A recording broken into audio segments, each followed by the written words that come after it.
जय हिंद मित्रों, मैं फ्यूचर स्टडी ग्रुप में आप सभी का पुनः स्वागत करता हूँ। पहली बात तो आप सभी को नव वर्ष 2022 में आप सभी को दिल की गहराइयों से हार्दिक स्वागत एवं अभिनंदन। आइए हम आप सबको इतिहास की अगली श्रृंखला में इतिहास के एक महत्वपूर्ण पात्र है जिसका नाम है जहांगीर। उसे हम जहांगीर के नाम से जानते हैं। जिसे थोड़ा सा देख लेते हैं।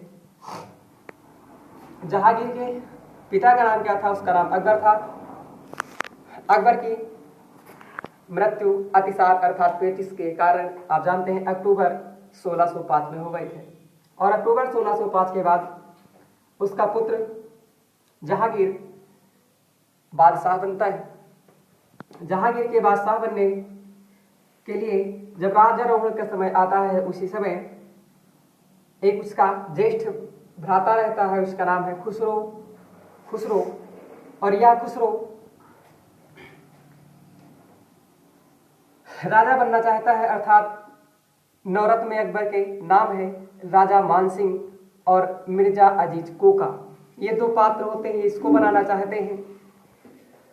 लेकिन अकबर जहांगीर को अपना उत्तराधिकारी नियुक्त करके मृत्यु जाता है, जिसमें जहांगीर खुसरो को राज्यारोहण के समय आगरा के किले में कैद कर देता है। और कैद करने के बाद जिसमें से खुसरो वहां से निकलने में सफल होता है। और सफल होने के तदुपरांत सिखों के 5वें गुरु अर्जुन देव के पास जाता है और उनसे आशीर्वाद प्राप्त कर व सहयोग प्राप्त कर 1606 में विद्रोह कर देता है, जिससे जहांगीर ये सूचना पाकर अर्जुन देव को मृत्यु के घाट उतार देते हैं। और जहांगीर के विषय में थोड़ा सा परिचय देख लेते हैं। जहांगीर का मूल नाम सलीम था। जैसा कि आप जानते हैं, अकबर सूफी संत शेख सलीम चिश्ती के यहाँ अथक प्रयासों से इसको पाया था, अर्थात इसका जन्म हुआ था। आप जानते हैं ये बेचारा ऐसे प्राप्ति इसकी नहीं हुई। इसी के लिए जो है अकबर ने इसका नाम सलीम रखा। इसकी माता का नाम मरियम उज्जमानी था।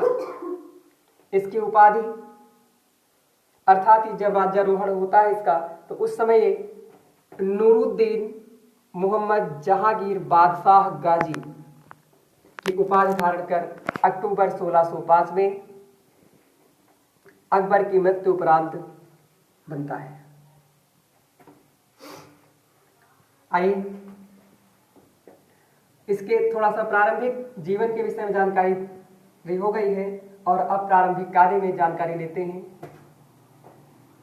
ये सर्वप्रथम बनता है तो अपनी नीतियों की घोषणा करता है। उन नीतियों में बहुत ही हैं, लेकिन एक महत्वपूर्ण नीति याद रखेंगे जिसमें ये पेय पदार्थों पर और मादक पदार्थों पर पूर्णतः प्रतिबंध लगा देता है, लेकिन खुद उसी पेय पदार्थ में मस्त रहता है। और मस्त रहते रहते इतना ज्यादा मस्त रहता है कि जम्मू कश्मीर की वादियों में ये पड़ा रहता है। और पड़े पड़े ये वहीं पर इसे इतना अच्छा लगता है कि वो उसे पृथ्वी का स्वर्ग कह देता है। और अंततः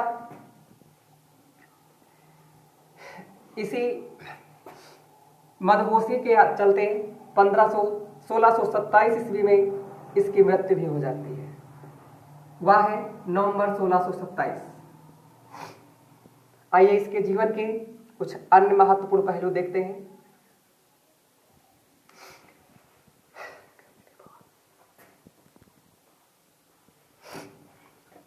जिसमें आइए देखते हैं। इसके बहुत सारे कृत्य हैं, लेकिन एक महत्वपूर्ण इसके जीवन का पहलू देखते हैं। एक पात्र आएगा इतिहास में, आप पढ़ते हैं नूरजहां। नूरजहां नूरजहां जहांगीर से इसकी शादी होती है। आइए नूरजहां के पहले की जानकारी देखते हैं। तो नूरजहां अभी नूरजहां नहीं है। नूरजहां पहले यानी यहां पर आने से, जहांगीर के यहाँ आने से पहले इसका विवाह, ध्यान से समझिएगा, इसका विवाह एक अफगान सरदार होता है, उसका नाम है शेर ए अफगान। क्या नाम भैया? शेर ए अफगान। शेर ए अफगान से इसका विवाह होता है। और ये होती अच्छा कहाँ की है? तो ये एक व्यापारी होता है, उसका नाम होता है गयास बेग। क्या नाम होता है? गयास बेग। गयास बेग जो यह पारसिया का रहने वाला है, ये व्यापारी है। और यह गयास बेग की पुत्री है, इसका नाम है मेहरुन्निसा। क्या नाम है? मेहरुन्निसा। और यह मेहरुन्निसा का विवाह शेर अफगान से होता है। और जब शेर अफगान से होता है तो शेर अफगान और मेहरुन्निसा दोनों के संयोग से अर्थात मिश्रण से एक पुत्री का जन्म होता है, उसका नाम है लाडली बेगम। क्या नाम है? लाडली बेगम। लेकिन ये जो है अत्यंत सुंदर भी है, और यह अत्यंत सुंदरता की जानकारी जहांगीर को पहुंचती है। तो जहांगीर इसे पाने की लालसा में इस पर आक्रमण करता है, और इस पर आक्रमण करने के बाद शेर अफगान को पराजित करता है, अर्थात परास्त करता है। परास्त करने के बाद मेहरुन्निसा को क्या करता है? अपने यहाँ ले जाता है, अर्थात अपने राजमहल ले जाता है।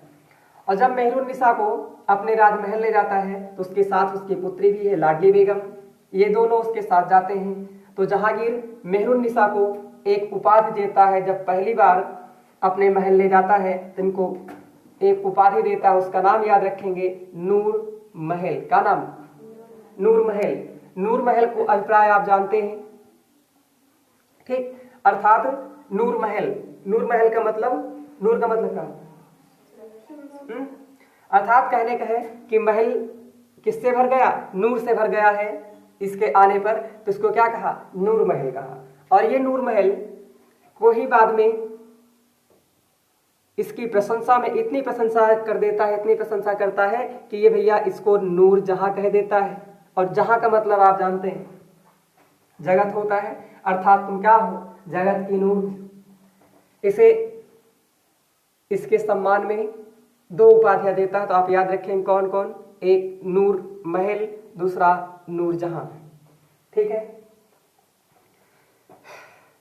तो ये नूर जहां अब बन गई। तो इसका मूल नाम याद रखेंगे मेहरुन्निसा है। इसके पिता का नाम क्या है? गयास बेग है। ठीक है, अब देखते हैं जहांगीर जब इनको लाया तो इसके पास कुछ और भी रानियां थी जो पहले से थी। उनमें से जहांगीर का एक पुत्र पहले से ही था, उसका नाम है, उसका क्या नाम है? तो शहरयार। शहरयार, शहरयार नामक पुत्र जहांगीर के पास होता है। और मेहरुन्निसा के साथ एक पुत्री आती है, उसका नाम है लाडली बेगम। क्या नाम है? लाडली बेगम। ये दोनों आप जानते हैं जहांगीर की एक प्रकार से पुत्री हुई, अप्रत्यक्षता, और शहरयार पुत्र है, जिनमें से इन दोनों में आपसी प्रेम हो जाता है। और आपसी प्रेम होने के बाद आप जानते हैं ये दो के दोनों शादी कर लेते हैं। क्या करते हैं? शादी। इस प्रकार से शहरयार और लाडली बेगम इन दोनों का विवाह हो जाता है। ठीक है, आइए इतनी बात समझ में आई। अगला देखते हैं नूरजहां। नूरजहां का जहांगीर के शासन काल में यानी शासन में जो हस्तक्षेप होता है, हस्तक्षेप क्या है? इसका अभिप्राय कि जहांगीर इतना परेशान हो जाता है, अर्थात इतना खुश होता है, इतना खुश होता है कि नूरजहां के बिना कोई काम नहीं करता। यहां तक कि इसके यहाँ जो सिक्के चले, उन सिक्कों में भी जब तक नूरजहां के हस्ताक्षर नहीं होते थे तब तक ये अपने हस्ताक्षर नहीं करता था। और जब भी सुबह होती तो सुबह ये झरोखा दर्शन जरूर देता, अर्थात नूरजहां के साथ झरोखा दर्शन देता। झरोखा दर्शन का अभिप्राय क्या है? सुबह सुबह उठ करके छत से क्या करना? दूसरों को देखना, अर्थात लोगों को दर्शन देना ही झरोखा दर्शन कहते हैं। ठीक, आप जानते हैं। उसके बाद ये इसके शासनकाल में, जहांगीर के शासनकाल में नूरजहां का जो हस्तक्षेप था, इसमें एक बहुत महत्वपूर्ण पात्र शामिल थे जिसे पूरा एक दल कहा गया। उस दल में कौन था? तो नूरजहां का पिता गयास बेग था। कौन? गयास बेग। मां अस्मत बेगम थी। इसका भाई आसफ खां था और इसका जो है एक शहजादा, शहजादा का मतलब होता है पुत्र, अर्थात कौन? खुर्रम। कौन था? खुर्रम। ये वही खुर्रम है जिसे बाद में शाहजहां के नाम से जाना जाएगा। ठीक है। इसमें जब मेहरुन्निसा का विवाह, अर्थात शाह मेहरुन्निसा का विवाह हो जाता है और इनका मेहरुन्निसा के साथ इनकी पुत्री और इनका पिता राजमहल आता है साथ में, तो इनके पिता को अर्थात अपने ससुर को क्या करता है? जहांगीर अपनी जो है एक उपाधि देता है। उस उपाधि का नाम याद रखना है, एतमादुद्दौला। क्या नाम है? एतमादुद्दौला।